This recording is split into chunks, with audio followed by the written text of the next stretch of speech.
Welcome to This Explainer. Let's jump right in, because today we are breaking down one of the most fascinating David versus Goliath stories in modern business. We're going to look at the totally counterintuitive business philosophies that allowed a scrappy little startup to completely upend a stagnant trillion-dollar aerospace industry. It's a story not just about rockets, but about the fundamental incentives that drive how we build massive things. To really understand this, we have to go back to 2003. If you walked into SpaceX on day one and cracked open their employee handbook, this exact quote was sitting right at the top of page one in bold. This is not a science experiment. That tells you everything, right?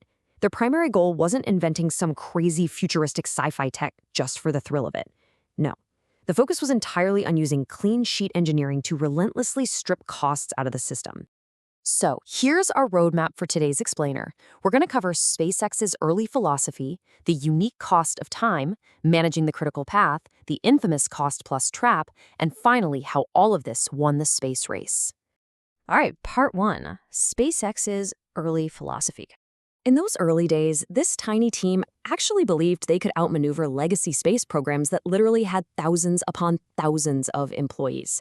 Their entire operating system was built on this concept of cost-adjusted performance. Instead of falling into the old aerospace trap of chasing absolute extreme over-reliability or taking decades to perfectly polish a single rocket, their goal was velocity. It was all about moving fast and optimizing the system to give you the most performance for the absolute lowest cost. Whatever it took to hit that rapid, cost-effective delivery, you did it. And to put this into perspective, just think about the number 30. That is the actual number of employees SpaceX had when our source first interned there back in 2003. 30! You could fit the entire company on a school bus. But even at that microscopic size, the conviction was absolutely rock solid. They truly believed their tight-knit crew could out-execute the massive legacy programs, simply because of that relentless focus on efficiency. Moving on to part two, the cost of time. This brings us to the counterintuitive core of their financial logic, where time itself becomes your most expensive variable. Elon Musk actually summarized this perfectly with the quote, "The cost of time is greater than the cost of cost." Now, that sounds like a riddle at first, but when you unpack it, it exposes the harsh reality of startup life. Every single day your company exists while waiting for a milestone, it is burning a massive amount of capital. Back then, they didn't have unlimited funds, so drawing out a timeline was quite literally the fastest way to run out of money. To make this abstract idea a bit more concrete, think of building a rocket like filming a movie. Every day you're on a movie set, it costs a fortune in operational fees. Catering, equipment rentals, paying the crew.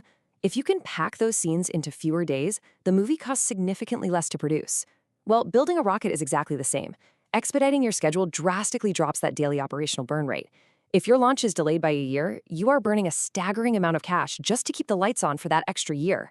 So consider this somewhat crazy scenario. Why on earth would you pay $1 million for a part that you could easily get for $100,000? It sounds completely wasteful.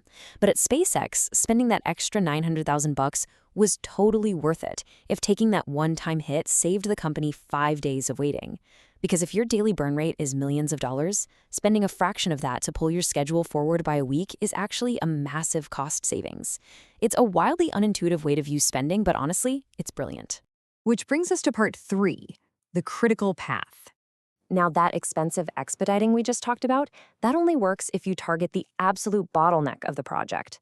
This takes surgical precision. If you have 15 different things happening at once to build a rocket, you can't just throw cash at all 15 of them. If you do, and just one task still takes longer, all that money you just spent was completely wasted. So you have to find the long pole, the exact critical path blocking the schedule. You give that specific team the green light to spend capital and go faster. But for the other 14 non-critical tasks, you actually instruct them to spend less, slow down, and align perfectly with that final optimized launch date. Let's flip the script now. Part 4, the cost-plus trap. We have to pivot away from the sleek efficiency of SpaceX and look at the sprawling machinery of the traditional U.S. space industry. To understand why legacy aerospace stagnated for decades, you just have to look at their business model, the cost-plus program.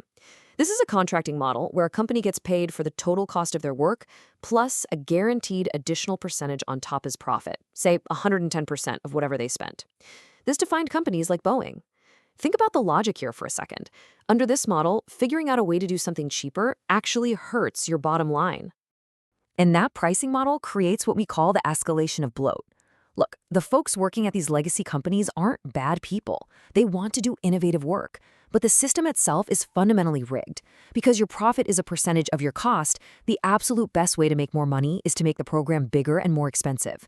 You treat cost as no obstacle. You hire endless layers of specialists. You end up with a chain of subcontractors all the way down, stacking costs incredibly high because there's literally no incentive to keep costs down. Finally, part 5, winning the space race. Let's put these two competing ideologies head-to-head to see exactly why a tiny startup shattered a trillion-dollar industry. On one side, the SpaceX incentive. A scrappy team were pulling in the schedule and minimizing time to orbit was literally a matter of corporate survival. On the other side, the traditional aerospace incentive, expanding the program scale and extending timelines specifically to increase that guaranteed profit margin.